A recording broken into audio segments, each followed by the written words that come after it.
An explorer's torchlight flickers across walls that have not seen light for thousands of years. Did the legendary Egyptian Labyrinth, a structure said to dwarf the pyramids, ever truly exist?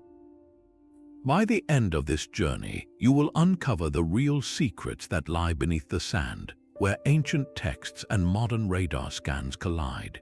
We are about to follow a trail of crumbling stone and crocodile gods, separating grandiose myth from staggering historical fact. How could a building of 3,000 rooms simply vanish? And what might its silent ruins still be trying to tell us? What does it feel like to stand on the edge of a forgotten world? Our story begins not with a shovel but with a pen. Nearly 2,500 years ago, a Greek traveler named Herodotus walked the hot sands of Egypt, collecting stories and marvels for his great work, the Histories. He was not an archaeologist in our modern sense. He was a tourist, a chronicler, a man who wrote down what he was shown and what he was told, and what he was shown, he claimed, left him in utter awe.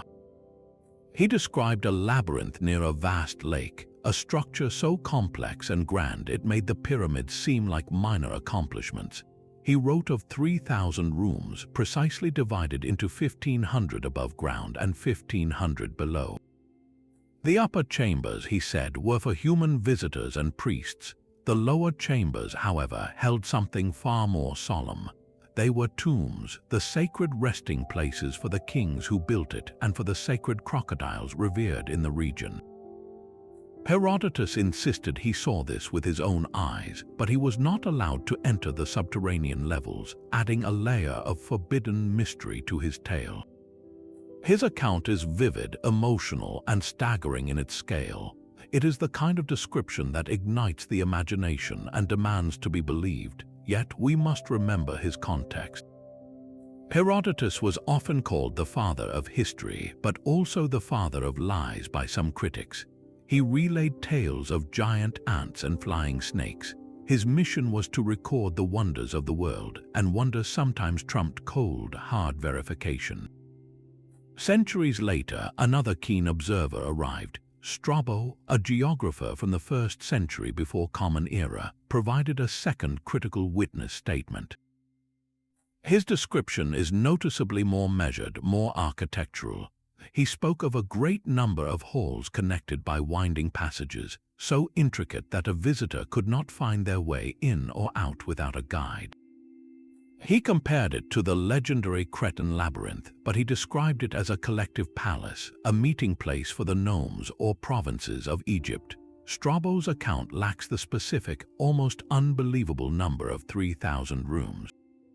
He presents it as a ruined but still immense administrative and religious complex. The contrast between these two ancient voices is where our real investigation starts. Herodotus gives us the epic myth, the breathtaking claim that has fueled dreams for ages. Strabo offers the plausible, if still magnificent, ruin. One feels like a fireside tale from a wide-eyed traveler. The other reads like the notes of a systematic surveyor. So who do we trust? The truth likely lies somewhere in the middle, in the vast space between monumental reality and the natural human tendency to embellish a wonder that has already begun to crumble. These two accounts, separated by 400 years, are the twin pillars upon which the entire legend rests. Without them, the Egyptian labyrinth would be a mere whisper lost to time.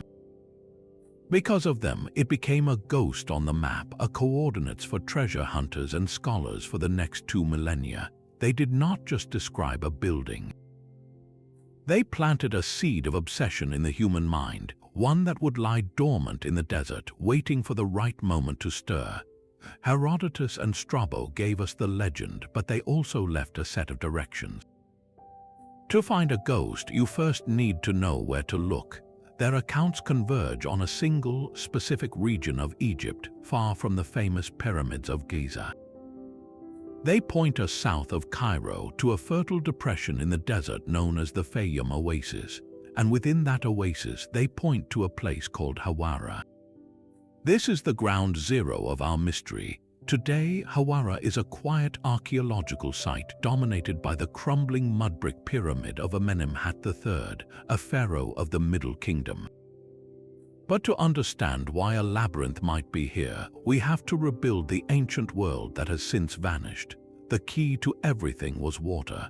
Imagine a vast, shimmering inland sea known as Lake Moeris.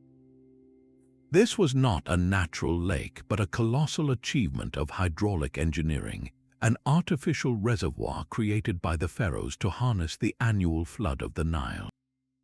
A complex system of canals and dikes regulated its waters, turning the entire Fayum region into the breadbasket of ancient Egypt. Lake Moeris was the beating heart of the area's prosperity, a source of fish, irrigation, and transport.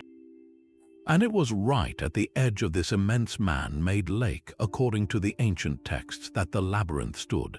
Think of its location not as random, but as profoundly strategic. Positioned at the junction of water, agriculture, and administrative power, the labyrinth was described as the grand central hub for the entire Fayum nome or district. It would have been a place where priests conducted rituals for the water gods, where regional governors collected taxes in grain, where legal disputes were settled, and where the sacred crocodiles, manifestations of the god Sobek, were venerated.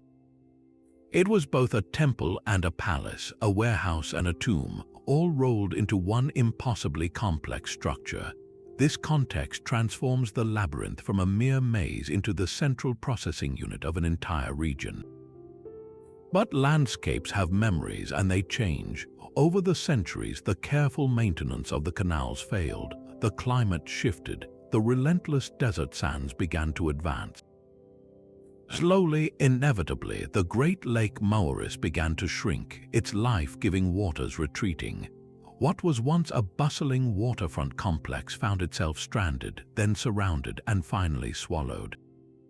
The very silt that once made the Fayum so fertile became its shroud. Layer upon layer of wind-blown sand and dried lake sediment settled over the centuries, burying any remnants of the labyrinth under meters of earth. The water receded, the sand moved in, and the memory of the place faded into a traveler's tale. So when early archaeologists arrived at Hawara, they did not find a towering maze. They found a flat, featureless plain and a lonely pyramid. The lake was a distant memory, and the labyrinth seemed to be nothing more than a metaphor. The ground itself had become the ultimate puzzle box, hiding its secrets not behind stone walls, but beneath a silent, unmarked desert floor. This brings us to the mind behind the maze, the ruler who dared to build it. Pharaoh Amenemhat III did not just leave behind a single monument. He left an entire landscape engineered to defy both the desert and time itself. His reign, one of the longest and most stable of the Middle Kingdom, was defined not by endless war, but by a profound and calculated mastery of nature. His greatest weapon was water. While earlier pharaohs might have celebrated military conquests, Amenemhat III's legacy was written in canals and dikes.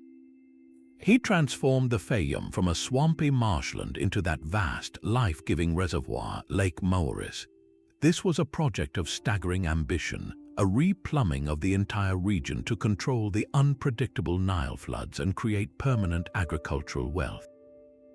He was, in essence, Egypt's first great civil engineer king, and it was within this newly tamed paradise that he chose to build his eternal home.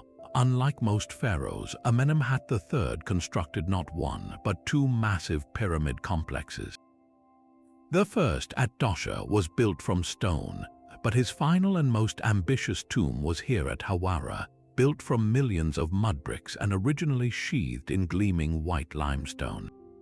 This is the so-called Black Pyramid, not for its color, but for the dark, brooding atmosphere of its ruined, crumbling core that later explorers encountered. But the pyramid was only one part of the plan. Egyptologists now believe the legendary labyrinth was never a standalone maze for losing visitors. It was the mortuary temple for this very pyramid, a sprawling, roofed complex of courtyards, halls, and shrines where priests would perform rituals for the king's spirit for eternity. Think of it as the ultimate funerary machine.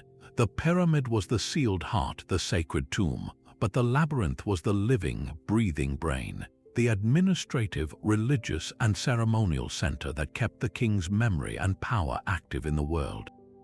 Its reported complexity, those winding passages and countless rooms, makes perfect sense in this light.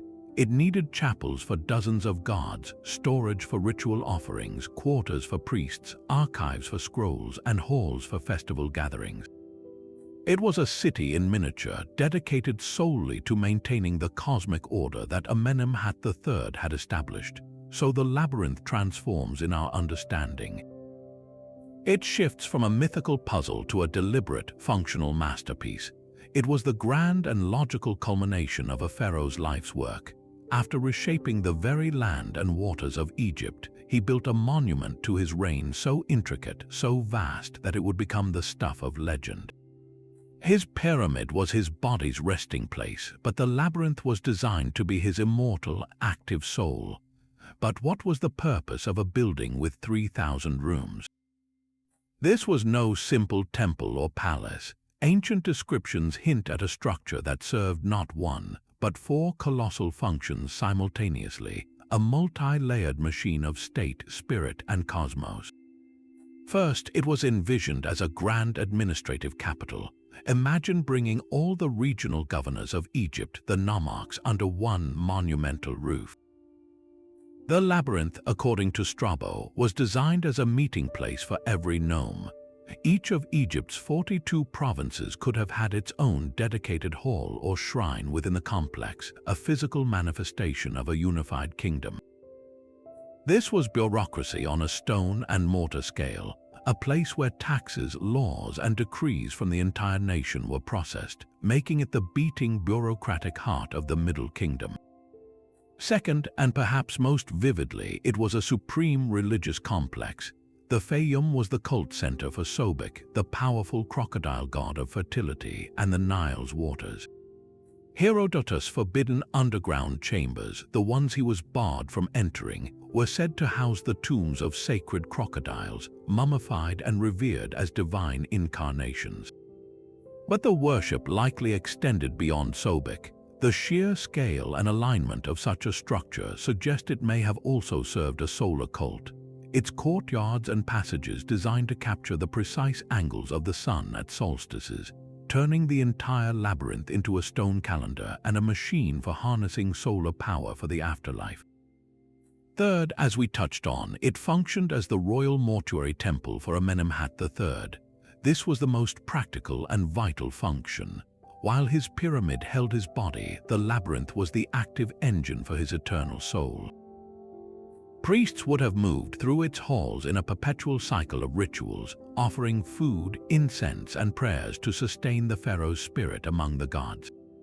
This daily, unending service required vast storage, kitchens, libraries, and living quarters, easily accounting for hundreds of rooms. Finally, and most profoundly, the labyrinth may have been a symbolic representation of the underworld itself, the Duat. In Egyptian belief, the deceased pharaoh's soul had to navigate this treacherous, maze-like realm filled with demons and challenges to reach the afterlife. The labyrinth's confusing, winding passages could have been a physical model of this journey. By building it, Amenemhat III was not just preparing for death. He was attempting to master it, creating a terrestrial map of the Duat that his spirit could learn and conquer in advance. So the labyrinth emerges as a single answer to 4 eternal questions. How do you govern a kingdom? You build a capital. How do you honor the gods? You build a temple. How do you achieve immortality? You build a mortuary machine. And how do you conquer death? You build a model of the afterlife. This 4-fold purpose explains everything. It explains the staggering scale, the maddening complexity, and why its memory burned so brightly in the minds of those who saw it. It wasn't just a building, it was a nation, a faith, a pharaoh's soul, and a cosmos, all carved into a single, impossible stone puzzle. For centuries, the labyrinth lived only in faded ink on ancient scrolls. Then, in the 1840s, a man with a surveyor's eye arrived to measure the ghost. Carl Richard Lepsius led a Prussian expedition to Egypt armed with a new scientific rigor. At Hawara, amidst the ruins of Amenemhat's pyramid, he did not find towering walls. Instead, he found something arguably more important, a clue written in the very earth. He identified a gigantic foundation bed, a sprawling expanse of crushed stone and mortar that stretched across the desert floor. This was not a building, but the unmistakable footprint where one had once stood. Lepsius mapped this feature, recognizing its immense scale. He had found the skeleton of the legend, the proof that something truly colossal had been built here. His work shifted the labyrinth from pure myth into the realm of lost archaeology, providing the first modern coordinates for the hunt. But it would take another 40 years and a far more relentless excavator to start pulling that skeleton from the sand. That man was Flinders Petrie, a founding father of scientific archaeology. In 1888, he arrived at Hawara not to marvel but to dig. He was methodical, obsessive, and famous for his attention to the smallest detail. What he uncovered over 2 grueling seasons surpassed all expectations. He fully exposed the foundation platform that Lepsius had noted, and its dimensions were staggering. It measured roughly 304 meters long by 244 meters wide. To put that in perspective, that base could have contained the Great Pyramid of Giza with room to spare. Petrie stood on this gargantuan stone stage, a man known for his caution, and made a definitive declaration. This, he stated, was the foundation of the labyrinth itself. The sheer area matched the scale of the ancient descriptions, but the structure above it was gone, utterly razed to the ground. Petrie theorized that in Roman times, centuries after the pharaohs, the entire labyrinth had been systematically quarried for its beautiful limestone. The stones were likely carted away to build cities elsewhere, leaving only this impossible footprint as a testament to what had been stolen. Yet, even in the rubble, Petrie found whispers. His team sifted through the debris and discovered fragments of statues, pieces of polished red granite columns, and chips of exquisite painted reliefs. He found countless flakes of gold leaf, hinting at chambers once sheathed in brilliance. Most tellingly, he uncovered numerous fragments of royal statues, specifically of Amenemhat III. These were not random finds, they were the shattered echoes of the king's own funerary temple. Petrie's work set the unshakable benchmark for all future research. He proved the location, he proved the scale, and he proved the building's fate, not as a mystery swallowed by sand, but as a monument deliberately dismantled by later generations hungry for its stone. The labyrinth had not vanished into myth. It had been cannibalized by history, leaving behind a giant's grave in the desert and a haunting question. If the foundation was this immense, what grandeur must have stood upon it? Petrie stood on that vast stone stage and faced a riddle written in negative space. He had uncovered the colossal foundation bed, a platform constructed from massive limestone blocks fitted together with astonishing precision. Its dimensions were undeniable, a rectangle covering over 74,000 square meters. This was not a natural formation. It was the deliberate, level groundwork for something intended to be permanent and immense, the kind of foundation you only lay for a building meant to last for eternity. The scale alone seemed to confirm the ancient tales, yet as Petrie and his workers meticulously cleared the sand and rubble, a profound and puzzling emptiness emerged.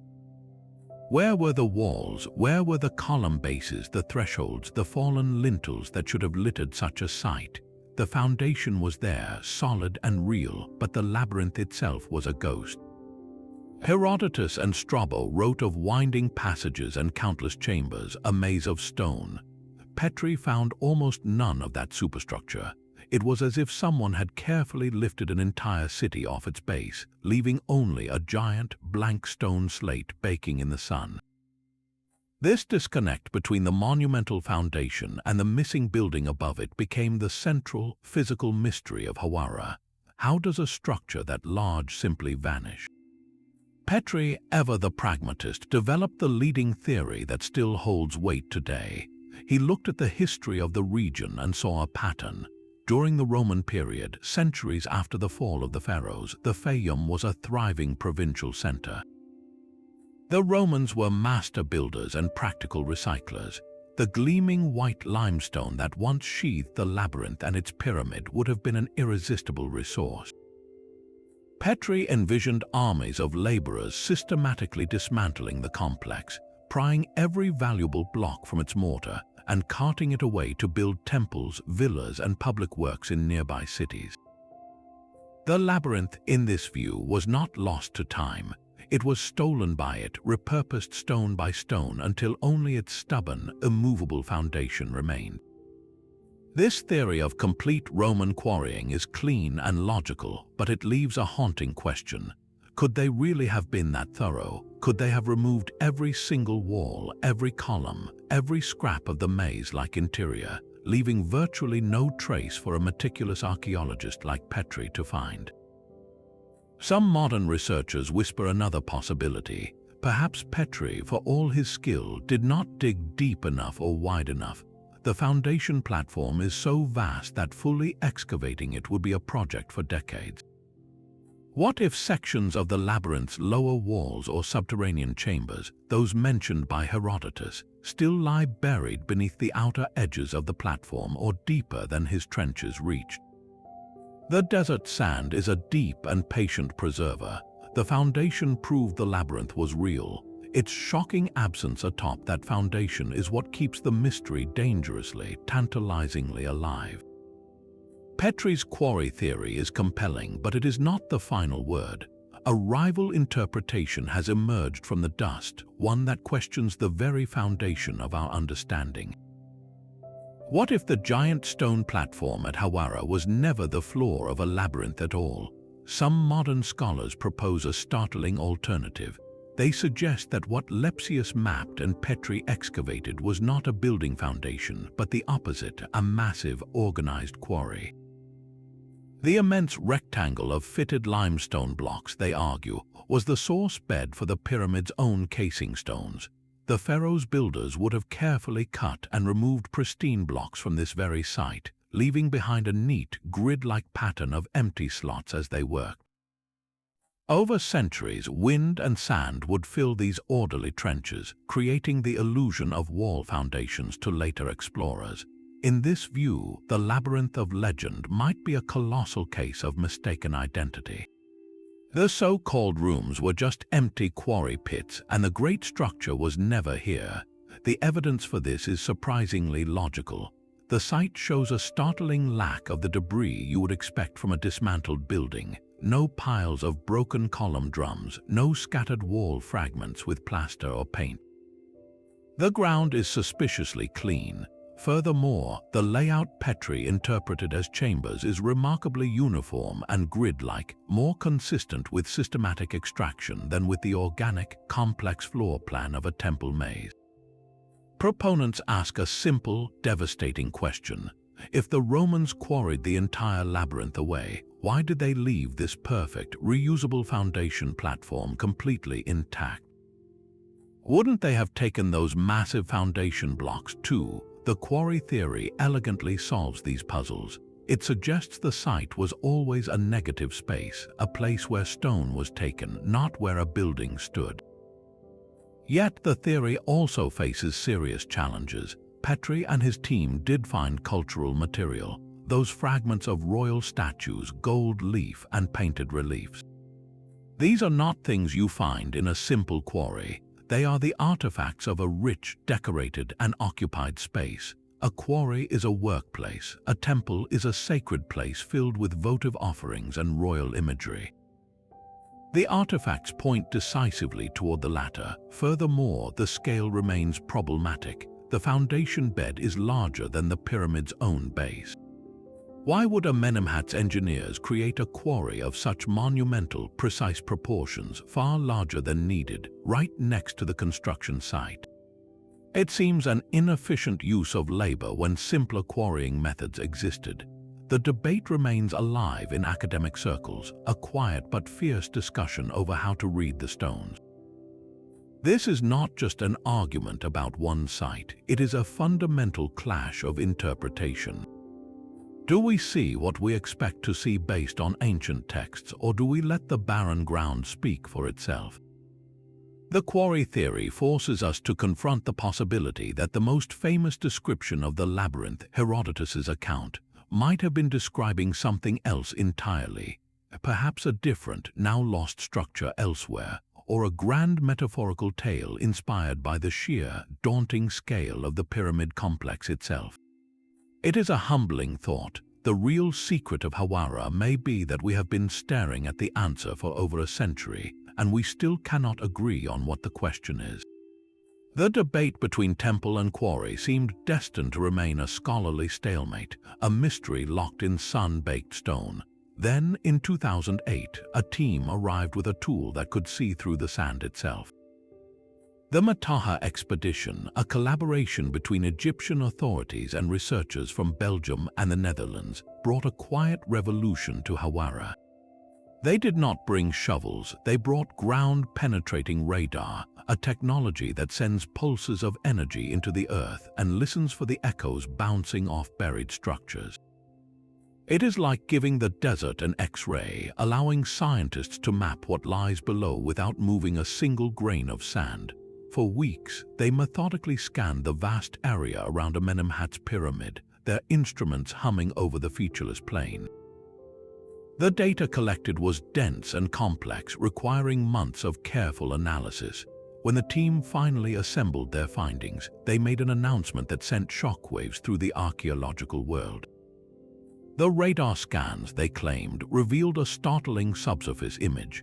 Beneath several meters of sand and sediment, the sensors had detected the clear, geometric signatures of man-made forms. The data appeared to show a vast, grid-like arrangement of walls, forming what looked like numerous rooms and corridors. The pattern was not random. It was organized, extensive, and eerily reminiscent of the labyrinthine complex described by the ancients. The reported size was monumental, matching the scale of Petrie's foundation bed. Here, at last, was not an argument about empty stone, but a ghostly image of the structure itself, preserved in the earth like a photograph. This was the potential game-changer. If the Mataha findings were accurate, they would definitively settle the centuries-old debate. The grid was not a quarry's empty slots. It was the floor plan of a buried building. The announcement reignited global fascination, transforming the Egyptian labyrinth from a dusty academic puzzle into a front-page mystery.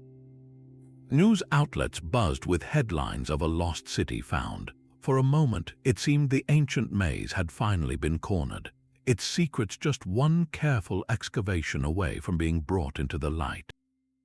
The radar images promised a revelation hidden beneath the sand. According to the Mataha team's interpretation, the ground-penetrating radar data painted a picture of stunning clarity.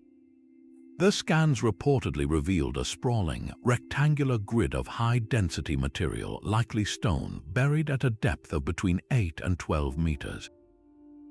This was not a jumble of rubble. The patterns were sharp, angular, and remarkably organized. They appeared to outline what could be the walls of numerous chambers, arranged in rows with what looked like long, straight corridors running between them. The scale was breathtaking, covering an area consistent with the ancient descriptions and Petrie's foundation. It looked for all the world like the architectural blueprint of a monumental building, perfectly preserved in a dry, sandy tomb. The implication was electrifying. This could be the labyrinth's floor plan, frozen in time, waiting just meters below the feet of every visitor to Hawara. The data suggested that Herodotus and Strabo were not exaggerating, but were perhaps describing a structure whose true complexity was even now being mapped by invisible waves. The dream of finding the maze seemed, in that moment, to have transitioned from myth to measurable reality. Yet, in the cautious world of archaeology, a radar anomaly is not proof. It is a question. Almost immediately, voices of skepticism arose from within the academic community. Experts pointed out a fundamental truth about ground-penetrating radar. It is an interpretive tool. The machine records differences in density underground, but those densities must be translated by human analysts. A grid pattern could indeed be walls. But it could also be the remnants of that ancient quarry, the empty trenches filled with compacted sand and debris that reflect radar differently than the surrounding bedrock. It could even be a natural geological formation, a fracture pattern in the limestone substrate. Without physically breaking the ground, without putting a trowel to soil and seeing what those lines actually are, the scans remain a tantalizing but ultimately ambiguous ghost image. This is the agonizing crux of the situation. The Egyptian authorities, rightly protective of their priceless heritage sites, have not yet granted permission for a large-scale excavation at Hawara to test the Mataha findings. The site remains quiet, its secrets held in a tense equilibrium between hope and doubt. So we are left with a haunting possibility. The greatest architectural wonder of the ancient world, a building that dwarfed the pyramids, might be sitting right there, almost within reach. Its walls could be intact, its corridors empty and dark, its altars silent. Or we might be staring at the world's most convincing optical illusion, a pattern in the earth that tells a story we are desperate to believe. The radar gave us a map to a treasure that may or may not exist. Until someone is allowed to dig, the labyrinth remains in its most frustrating state. It is no longer just a legend, but a scientific hypothesis, a phantom in the data, daring us to prove it is real.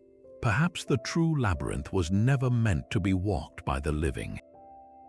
To understand the silent stones of Hawara, we must listen to the whispers of Egyptian myth. Their entire cosmos was built on a cycle of perilous journeys, and the most important one happened out of sight every single night. The sun god Ra did not simply set in the west. He embarked on a terrifying voyage through the 12 hours of darkness, a subterranean realm called the Duat. This was no peaceful passage. It was a narrow, winding river through a landscape filled with demons, lakes of fire, and chaotic serpents waiting to devour him. Ra's survival through this maze-like underworld was not guaranteed.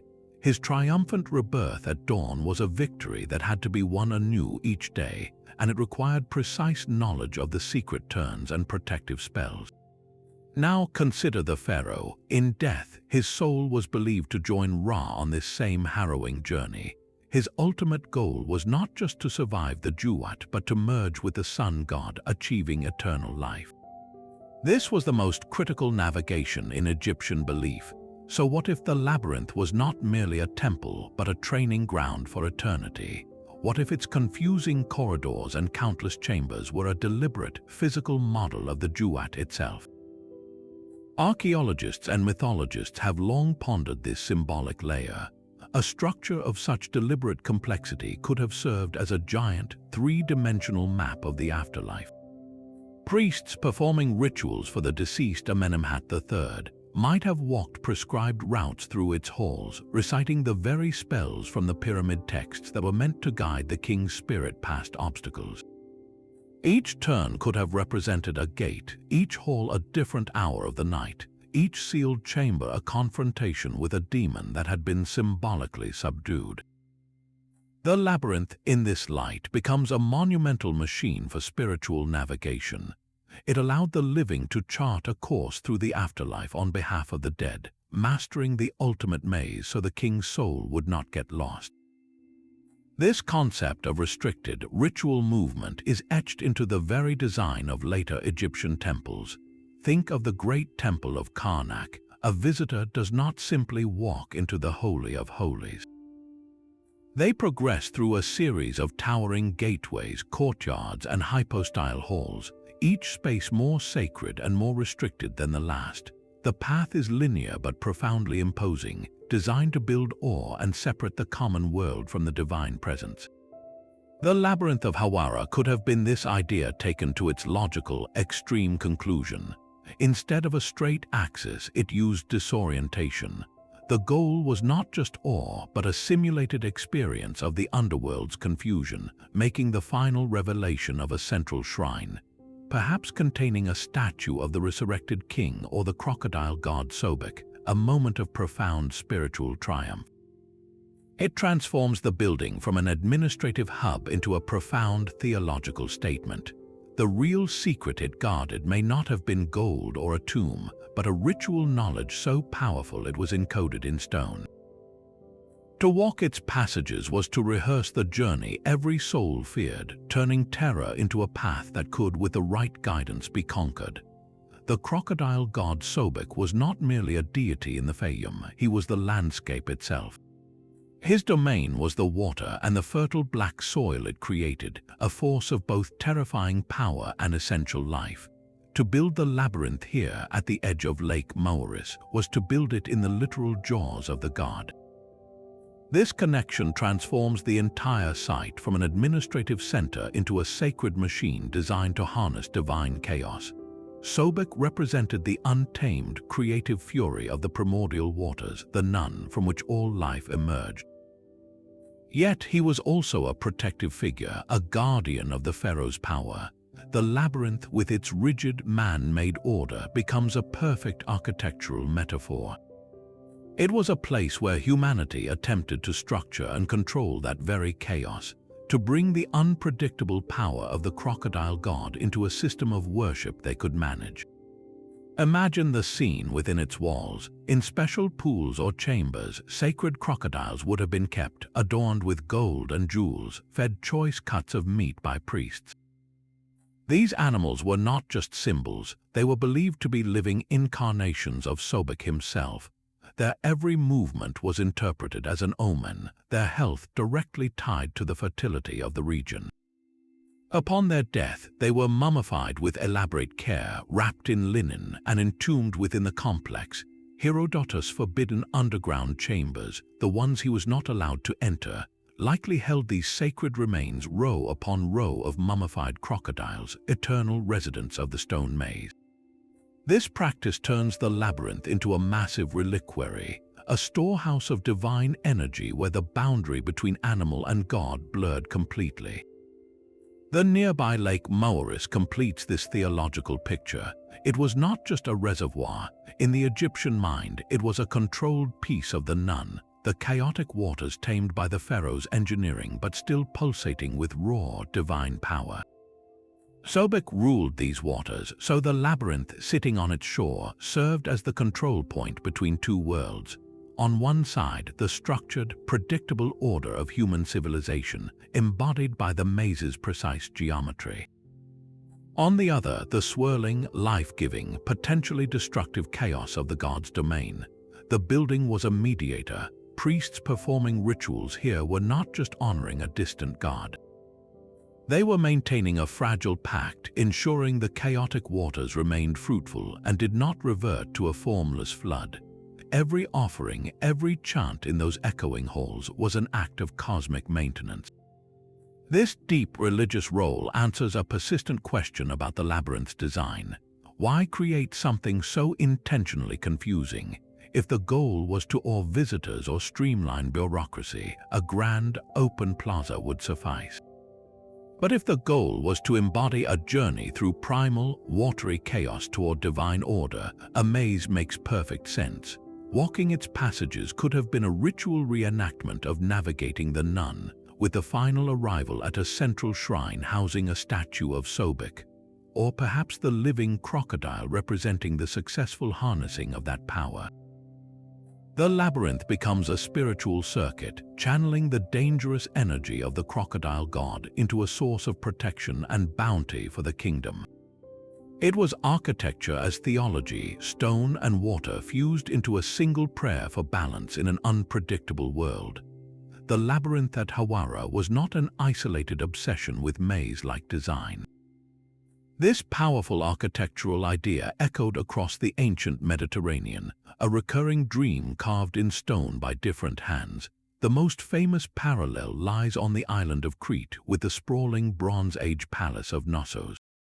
Excavated over a century ago, its complex, multi-level layout of interconnected rooms, corridors, and staircases is believed to be the historical inspiration for the later Greek myth of the Minotaur's labyrinth.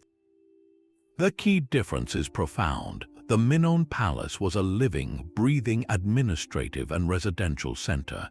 Its complexity was likely an organic result of centuries of expansion, not a deliberate symbolic maze. The myth of the Minotaur was a later Greek invention, a story projected onto the ruins of a civilization they did not understand. The Egyptians, in stark contrast, seem to have built their labyrinth with symbolic disorientation as a core, intentional principle from the very start. Far to the north, the Etruscans of ancient Italy provide another fascinating mirror. In their elaborate underground tombs, particularly at sites like the Banditaxia necropolis, archaeologists have found labyrinthine designs etched into the rock. These are not buildings to get lost in, but two-dimensional symbols carved at tomb entrances or on funerary urns. For the Etruscans, the labyrinth motif was a clear guardian of the threshold between life and death, a protective symbol meant to confuse evil spirits and prevent them from entering the sacred resting place. This connects directly to the Egyptian concept of the labyrinth as a map of the underworld. Both cultures saw the maze as a diagram for the afterlife journey, though one built it at life-size scale and the other inscribed it as a potent sign. So were these independent inventions or evidence of exchange. The sheer geographical and chronological distance makes direct contact between Minoan architects and Middle Kingdom Egypt unlikely. The Etruscan symbol emerged even later. What we are likely seeing is the convergent evolution of a profound human idea. Different civilizations grappling with the same fundamental mysteries, the fear of chaos, the journey into the unknown after death, the desire to control sacred space arrived at a similar architectural and symbolic solution. The winding path that confuses and tests appears to be a universal metaphor for transition and initiation. The Egyptian labyrinth stands out not for being the only one, but for taking the concept to its most monumental, literal, and functionally complex extreme. It was not just a symbol or a palace that became a myth. It was designed from the ground up to be all those things at once, a machine built to navigate the ultimate confusion. The labyrinth's symbolic power endured, but its physical reality faced a far more practical threat. With the arrival of Roman rule, Egypt became a province of an empire obsessed with order, infrastructure, and above all, usable stone. The great complex at Hawara entered its final, paradoxical chapter, transforming from a sacred machine into a celebrated ruin and ultimately a convenient quarry. Greek and Roman travelers like Strabo and Pliny the Elder still wrote of it with awe, but their accounts now carried the tone of tourists visiting an ancient wonder, a must-see stop on a grand tour of the exotic past. It had become, in essence, one of the world's first major tourist attractions. Pilgrims and the curious would have paid guides to lead them through its still impressive, if increasingly crumbling, passages, listening to tales of crocodile gods and lost pharaohs. Yet this very fame may have sealed its fate. Just a short distance from Hawara lay the thriving Greco-Roman city of Arsinoe, also known as Crocodilopolis, the regional capital. As this city expanded, demanding fine limestone for its own temples, bathhouses, and villas, the administrators and builders would have looked to the most logical source. The labyrinth, already a ruin from a conquered civilization, presented a mountain of pre-cut, high-quality stone ripe for the taking. The systematic dismantling would have been a project of cold economic logic. Teams of workers, likely using Roman engineering prowess, would have methodically pried the gleaming limestone casing blocks from the walls and columns. They would have dismantled roof beams, pulled down statues from their plinths, and loaded every usable piece onto barges to be floated across what remained of Lake Moeris to the growing city. This was not vandalism in the modern sense. It was efficient recycling, a common Roman practice where the monuments of the old world literally became the foundations of the new. This process perfectly explains the great mystery Petrie later confronted. The colossal foundation bed of fitted stone remained because it was simply too massive, too deeply set, and too difficult to break apart and transport for it to be worth the effort. The valuable prize was the superstructure, the beautifully finished stone that could be reshaped and reused, so the labyrinth did not vanish into myth or sand. It was taken apart block by block and woven into the fabric of a different civilization. Its stones may still lie in the walls of forgotten Roman villas or sunken into the canals of the Fayum, their original purpose utterly forgotten. The Romans preserved the labyrinth's legend in their travelogues even as their laborers erased its physical form, leaving behind only that giant, stubborn footprint and a silence where once there was a maze. The stones were gone, but the story refused to die. Long after the last Roman barge carried away its limestone, the Egyptian labyrinth embarked on a new kind of journey, one that traveled not through desert sands but through the pages of books and the borders of maps. In the medieval imagination, a world defined by faith and wonder, the labyrinth took its place among the definitive marvels of creation. Scribes meticulously copied the accounts of Herodotus and Pliny into bestiaries and encyclopedias, listing it alongside the Hanging Gardens of Babylon and the Colossus of Rhodes. It became a standard entry in the catalogue of the Seven Wonders, a phantom monument accepted on the authority of ancient texts. On elaborate mappa mundi, those intricate maps that blended geography with theology, artists would often inscribe the word labyrinthus somewhere in the vague region of Egypt, a pictorial shorthand for a place of profound and ancient mystery. It was no longer a building one could visit. It was a symbol of the world's hidden, inexplicable grandeur, a testament to the lost genius of a pre-Christian age. This dormant fascination erupted anew with the Renaissance, as scholars rediscovered classical Greek and Roman texts, translating them and poring over every line. Herodotus' description was not just a curious tale, it was a challenge.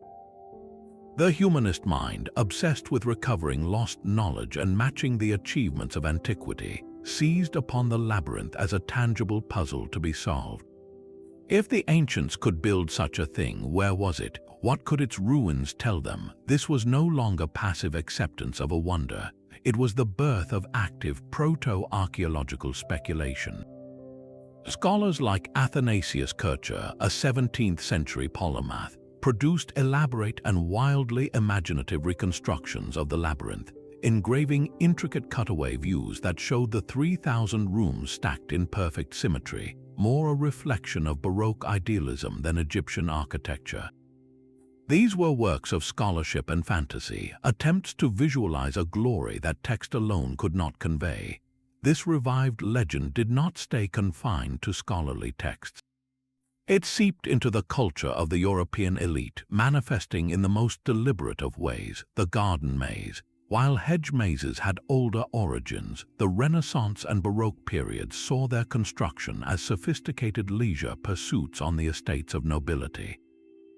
Walking these living puzzles was a genteel adventure, a controlled experience of disorientation and discovery, and the inspiration for this fashionable pastime was explicitly classical. Designers and their patrons saw themselves as echoing the legendary maze of Egypt and Crete, creating a miniature, safe version of that ancient awe. The labyrinth had been demystified and domesticated, transformed from a terrifying map of the underworld into an afternoon's diversion, yet its symbolic power as a place of journey and revelation remained intact. In art, too, the motif flourished, woven into the borders of manuscripts and the floors of cathedrals as a symbol of the complex, winding path to salvation. The physical reality at Hawara slept under the desert, but its ghost had learned to walk in very different landscapes, proving that some ideas are too powerful for even the most efficient quarrymen to destroy. The Pyramid of Amenemhat III never stood in isolation. It was the glittering centerpiece of an entire city of the dead, a sprawling necropolis that whispers its own story about the power of this place. For centuries, long after the last pharaoh was buried, people of immense wealth and status chose to lay their own bodies to rest in the shadow of this ancient king's tomb. They were drawn here generation after generation, creating a vast tapestry of burials that stretches far out into the desert. The most famous of these later tombs belong to the Roman period, nearly 2,000 years after Amenemhat ruled. And from these graves, archaeologists have recovered some of the most hauntingly beautiful artifacts in the world, the Fayum portrait mummies. These are not the stylized gold masks of the pharaohs. They are breathtakingly realistic portraits painted in encaustic wax on wooden panels, placed directly over the faces of the deceased. They show us men, women, and children with startling individuality, their eyes gazing out with a poignant immediacy that bridges millennia. The people in these portraits were Greco-Roman elites living in a cosmopolitan Egyptian province. They were not worshipping the old gods in the same way, yet they spent extraordinary sums to be buried here. This fact is a critical clue. A necropolis of this scale, wealth, and longevity is not accidental. It points to a location of sustained and profound sacred significance. People do not invest their eternal rest in a forgotten backwater. They choose a place that still pulses with spiritual power, a place with an unbroken tradition of ritual and caretaking. The continued use of this cemetery for over 2,000 years suggests that something at Hawara remained a major draw, a focal point for devotion and prestige. That something, many argue, was the labyrinth complex. Think of it as the engine that powered the sacred economy of the entire region. Even in its later, possibly ruined state, the labyrinth's legacy as a gateway to the gods and a model of the underworld would have made it the ultimate address for the afterlife. Wealthy families would have paid priests associated with the site to perform burial rites, hoping to tap into that ancient, sanctioned magic for their own journey through the Duat. The labyrinth, therefore, may not have been fully abandoned. Its religious function likely evolved, but its reputation as a place where the veil between worlds was thin endured. The portrait mummies are not just art, they are a vote of confidence cast in pigment and linen. Their silent, beautiful faces testify to the enduring magnetic pull of Hawara, a pull that began with a pharaoh's dream of a stone maze and echoed for centuries, drawing the hopeful dead to its door. But what if the maze was not just a spiritual map but a physical control panel? A radical modern theory suggests we have been misreading the labyrinth's purpose for centuries. It starts with an undeniable fact. Pharaoh Amenemhat III was a master of water. His entire legacy in the Fayum was defined by the colossal hydraulic project that created Lake Moeris. He did not just build a reservoir, he engineered an entire ecosystem. So what if his most famous building was the nerve center for that very system? This theory proposes the labyrinth was not primarily a temple or tomb, but a supremely advanced hydraulic control center. Its bewildering layout of rooms and corridors might have corresponded directly to the complex network of canals, dikes, and sluice gates that spread from the lake like veins across the farmland. Imagine the structure not as a place for priests to wander, but for officials to work. Each administrative chamber could have overseen a specific canal sector, tracking water allotments, organizing maintenance crews, and collecting the grain taxes that this irrigation produced. The famed 3,000 rooms begin to make a different kind of sense. They would not be shrines, but offices, archives, and storage rooms for the clay tablets and papyrus scrolls that recorded water rights, crop yields, and labor rosters. The labyrinth becomes a literal bureaucracy in stone, its confusing layout mirroring the intricate, branching reality of the water distribution network it managed. The sacred crocodile pools within the complex take on a dual meaning. While spiritually significant as homes for Sobek, they could also have served as practical gauges. Priests observing the sacred animals might also have been monitoring water levels, clarity, and flow, linking religious ritual to essential agricultural data. This idea transforms the building from a passive monument into an active machine. It was the brain of the Fayum, processing the region's economic lifeblood. Every turn in a corridor might have represented a decision point in the water flow, every sealed chamber a secure vault for the records that proved who owned which field and how much water it was due. The genius of Amenemhat III would thus be fully realized. He did not just tame the water with earthworks, he built a palace to administer it, ensuring his engineering masterpiece would function flawlessly for generations. The labyrinth's true secret may have been one of logistics, not just legend, a maze designed not to lose souls but to channel the very source of life. A new era of exploration does not require a single shovel. The future of solving Hawara's riddle lies in seeing through the earth with eyes more precise than any humans. While ground-penetrating radar gave us a tantalizing but debated ghost image, newer technologies stand ready to bring that phantom into sharp focus. Imagine a fleet of drones buzzing silently over the site in a precise grid. Instead of cameras, they carry LiDAR instruments, firing millions of laser pulses at the ground.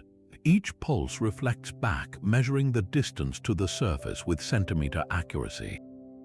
This creates an ultra-high-resolution topographic map of the entire area, revealing the faintest bumps and depressions in the earth, micro-topography invisible to the naked eye. Such a map could reveal the subtle imprint of massive buried walls, the sunken lines of ancient roads leading to the complex, or the geometric patterns of foundations that even the radar might have missed. It is like giving the desert a detailed medical scan, searching for the scars left by a vanished giant. Another powerful tool is electrical resistivity tomography. This method doesn't use radar waves but measures how easily electrical currents pass through the ground. Stone walls, compacted floors, and empty cavities all resist the current differently than loose sand or solid bedrock.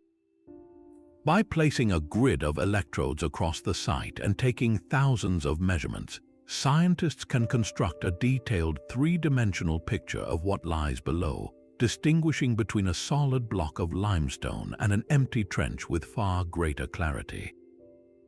This could be the key to definitively answering the quarry versus temple debate.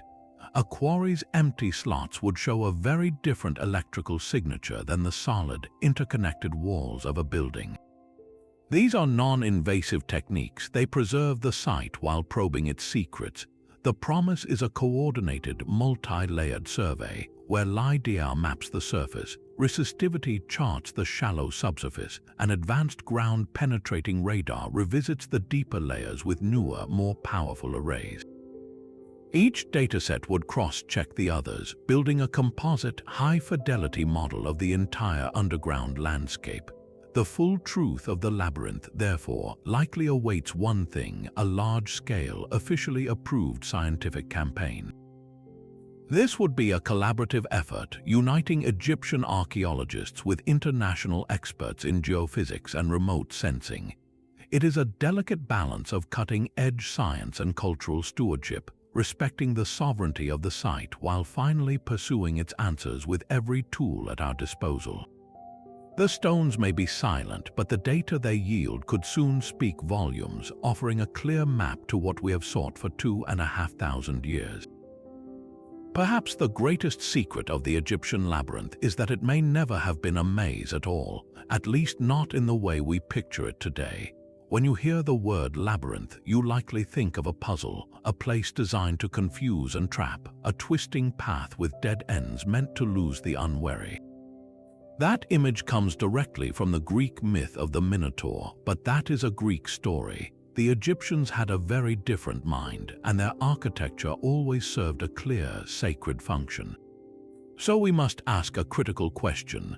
Did the priests of Amenemhat III design their 3,000-room complex as a game to get lost in, or was its apparent confusion something else entirely? The answer likely lies in the distinction between chaos and profound order. For the ancient Egyptians, the universe was a place of strict divine harmony called Mut. Their temples were not places of random mystery, but meticulously planned machines for maintaining that cosmic balance. Every column, every hallway, every courtyard was placed according to ritual necessity and astronomical alignment. The so-called labyrinth was almost certainly a vast, highly organized complex with a strict ceremonial progression. To an outsider, a Greek tourist like Herodotus who was led through its countless halls without understanding the ritual purpose, it would have felt bewildering, a maze.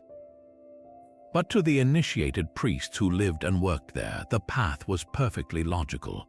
They knew which corridor led to the granary archives, which turn took you to the crocodile pools, and which sealed door opened into the inner sanctum for the solar ritual at dawn. The confusion was not in the design, but in the perspective. The real secret may be that the term labyrinth was a metaphor, a label applied by later cultures who could only see the staggering scale and restricted access. It was a labyrinth in the sense that a massive government ministry or a sprawling university campus is a labyrinth to a first-time visitor, not because it is designed to trick you, but because its internal logic is known only to those who belong. The Egyptians were masters of symbolic architecture. They built pyramids as stairways to the stars and temples as models of the cosmos. Their labyrinth was likely the same, a monumental representation of the orderly yet complex universe they believed in. Its winding passages might have charted the path of the sun or the journey of the Nile's life-giving flood, processes that seemed chaotic from the ground but followed a divine, predictable pattern from above. So the building's greatest trick was a trick of perception. It convinced visitors for millennia that they were hearing about a puzzle, when in truth, they were hearing about a perfect, sacred machine whose operating manual was written in a language only the priests could read. This architectural ghost refuses to stay buried in the sands of history. It has found a vibrant second life in the stories we tell ourselves, a testament to its enduring grip on the human imagination. Long after its stones were scattered, the Egyptian labyrinth began to weave itself into the fabric of popular culture, becoming a shorthand for ancient, impenetrable mystery. In literature, it is the ultimate lost world setting. From the pulp adventures of the early 20th century to modern bestsellers, the idea of a hidden, maze-like complex beneath the desert serves as a perfect stage for discovery and danger. Writers instinctively understand its narrative power, a place where explorers can confront forgotten gods, decipher deadly puzzles, and uncover truths that rewrite history. It is more than a backdrop, it is a character in itself, a silent, stone antagonist that challenges the very wit of those who enter. The silver screen amplifies this allure. Countless films leaning into the cursed tomb or ancient mechanism tropes draw direct inspiration from the legends of Hawara. While they may not name it directly, the imagery is unmistakable. The endless corridors, the booby-trapped chambers, the sense of a vast, intelligent design waiting to be solved. These cinematic labyrinths are often filled with the very elements the ancient texts described: sacred animals, solar alignments, and a pharaoh's wrath preserved in stone. They translate the scholarly mystery into a visceral, visual experience, making the audience feel the claustrophobia and wonder of a lost world. This influence extends powerfully into the interactive realm of video games. Here, players do not just watch someone navigate a maze, they become the navigator. Titles set in mythic Egypt almost invariably feature labyrinthine tombs or temple complexes as core gameplay environments. These digital spaces are puzzles to be solved, level after level of corridors and chambers filled with challenges that mirror the symbolic journey of the Duat. The game designer's maze, with its locked doors, shifting walls, and hidden levers, is a direct descendant of the mythical labyrinth, proving that the desire to be tested by an ancient architectural puzzle is as strong today as it was for the priests of Amenemhat. Beyond entertainment, the unanswered questions of Hawara provide fertile ground for modern mystery writers and alternative history theorists. The gaps in the archaeological record are not voids to them but canvases. They ask provocative questions that orthodox scholarship cannot yet answer. What if the labyrinth was a repository for lost knowledge from a pre-pharaonic civilization? Could its design encode advanced astronomical or mathematical principles unknown to its supposed builders? These theories, while often speculative, are fueled by the same sense of awe that struck Herodotus. They demonstrate that the labyrinth's greatest legacy may be its ability to provoke inquiry, to keep us looking and wondering. It proves that a mystery does not need to be solved to remain powerful. Sometimes the most enduring structures are not made of stone but of story, and the Egyptian labyrinth, in its glorious ambiguity, has built an empire in the mind.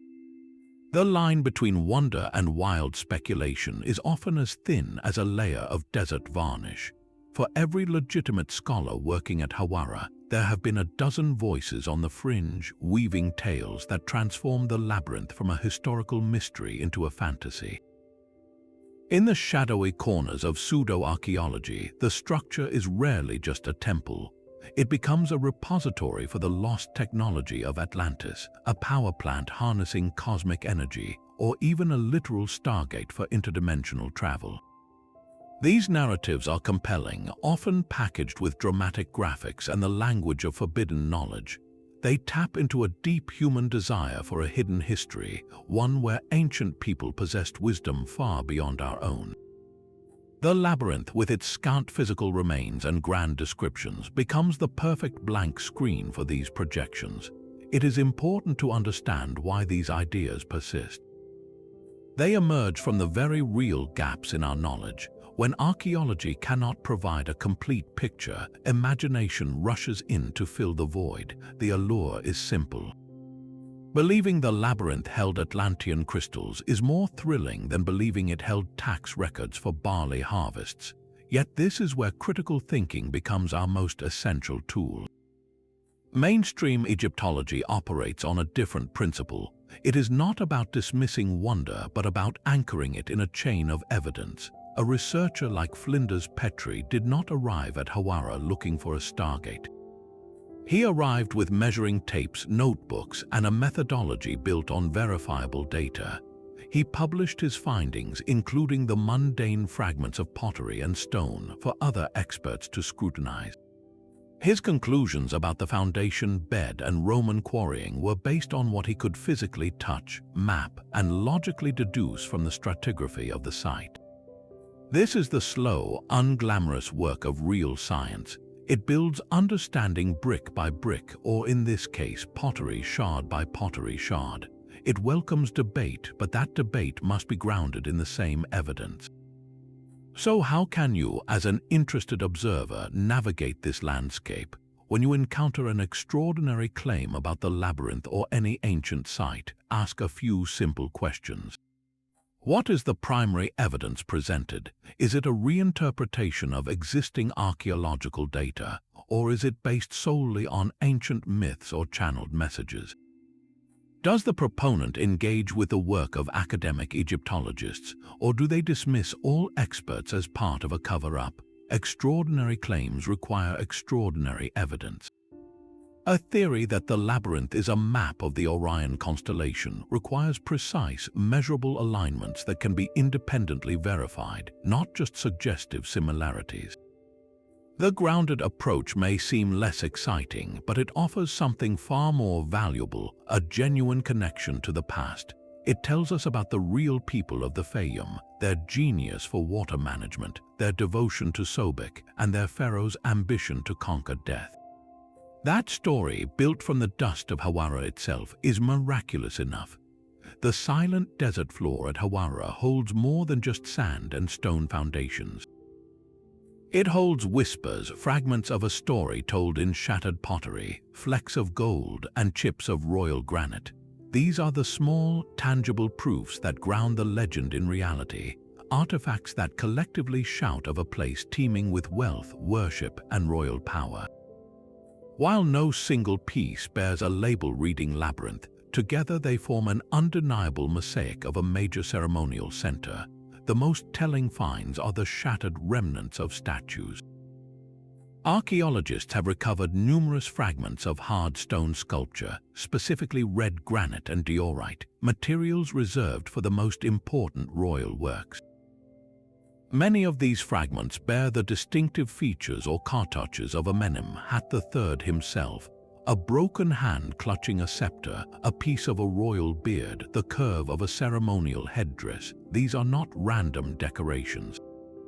They are the dismembered pieces of the king's own likeness, which would have stood in rows within his mortuary temple, overseeing the eternal rituals performed in his name. Their presence confirms this was not just any site, it was Amenemhat's own domain, the focal point of his posthumous cult. Then there is the stonework. Scattered across the site are countless flakes and chunks of fine white limestone, some still bearing traces of brilliant paint, vivid blues, ochres, and greens. More striking are the fragments of polished red granite columns, indicating pillars of monumental scale. Perhaps most evocative are the tiny, delicate flakes of gold leaf found in surprising abundance. Gold leaf does not simply blow across the desert. It was applied to surfaces, to statues, to wooden shrines, and to the walls of sacred chambers. Its presence suggests rooms that once shimmered in the torchlight, their surfaces glowing as if touched by the sun god himself. These material clues are joined by objects of devotion. Excavators have found votive offerings dedicated to the crocodile god Sobek, small faience amulets in the shape of crocodiles, pottery fragments inscribed with prayers, and evidence of ritual feasting. These items anchor the site's primary religious function, proving it was a living center of worship for the local deity, not just a forgotten tomb. So what do these scattered whispers tell us? They tell of a place dense with royal iconography, a place of exquisite architectural finish, a place bathed in precious materials and resonant with daily prayer. A simple quarry does not yield royal statues and gold leaf. A minor temple does not require granite columns on such a scale. These artifacts are the confetti left after a magnificent celebration, the stubborn, physical echoes of a complex that was, in every sense, fit for a god-king. They may not map a maze, but they undeniably map a monument. Yet the ground at Hawara is not the only place that has been proposed to hold the labyrinth's secret. A small but persistent thread of scholarship suggests we might be looking in the wrong desert entirely. One alternative theory points to the massive limestone quarries at Tura, near modern-day Cairo. These quarries, the source of the fine white casing stones for the Giza pyramids, are themselves a labyrinth of tunnels and chambers carved deep into the hills. Could a visiting Greek like Herodotus, hearing tales of these vast underground networks, have mistaken a quarry for a purpose-built maze? It is a clever idea, but it falters on geography. The ancient texts consistently place the labyrinth in the Fayum region, adjacent to Lake Moeris, not hundreds of kilometers north near Memphis. The connection to Amenemhat III and the cult of Sobek is also entirely absent from Tura. Another, more radical idea dismisses the physical search altogether, proposing the labyrinth was always a literary myth, a symbolic story that grew in the telling. Yet this ignores the sheer weight of corroborating evidence. Strabo's measured description, the specific location, and the monumental foundation at Hawara are not the stuff of pure fable. They are the fingerprints of something very real. While these alternative ideas are important reminders to question assumptions, they simply cannot compete with the convergence of clues at Hawara. The historical texts point there. The pharaoh who mastered the Fayum built his eternal home there, and the earth itself, in the form of that gargantuan stone platform and the scattered artifacts of kings and gods, testifies there. Hawara is not just a candidate, it is the address written in the oldest surviving mail. The real mystery is not where to look, but what exactly we are standing on top of. So the labyrinth leaves us not with an ending, but with a set of exquisite, open-ended questions. These are not failures of the search, but its most valuable inheritance, a precise blueprint for the discoveries still to come. The first and most tantalizing mystery is what exactly lies in those underground chambers hinted at by the radar. Do they hold the mummified sacred crocodiles Herodotus heard whispers about, row upon row in silent, subterranean galleries? Or are they something else entirely, perhaps vast storage magazines, hidden ritual spaces, or even an earlier, buried layer of the complex? Their exact layout and ultimate purpose remain a ghost image in the data, a direct invitation for future excavation. Then there is the puzzle of the vanishing act.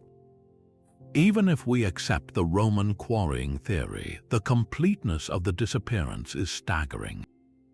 How did they remove every single wall, every column base, every trace of the maze interior from that colossal foundation? Could there be a more complex story of collapse, salvage, and reuse that we have yet to piece together? The near-total absence of the superstructure is a riddle in logistics as much as archaeology. Finally, and perhaps most fundamentally, we still lack a perfect understanding of the symbiotic relationship between the three great elements Amenemhat created. How did the labyrinth's daily rituals physically and symbolically connect to the pharaoh's spirit in the pyramid? And how did the water level of Lake Moeris, rising and falling with the seasons, interact with the complex?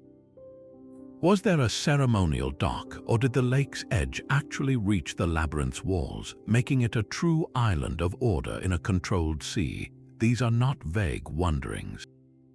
They are specific, answerable questions that provide a clear mission for the next wave of explorers.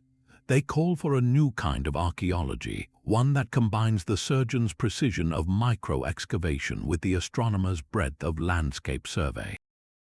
The answers will not come from a single dramatic find, but from patiently mapping soil layers, analyzing pollen grains in ancient mud, and using chemical isotopes to trace the movement of water and stone.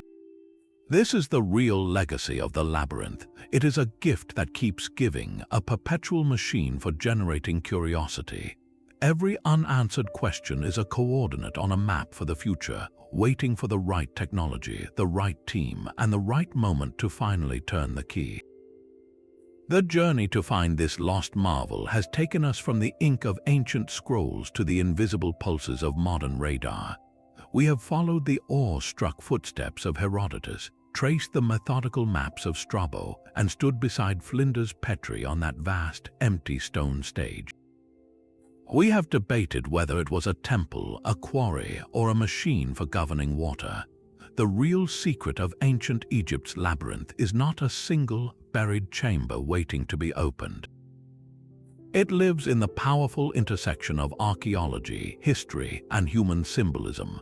It exists in the space between a pharaoh's ambition and the stories we tell to make sense of his crumbling stones.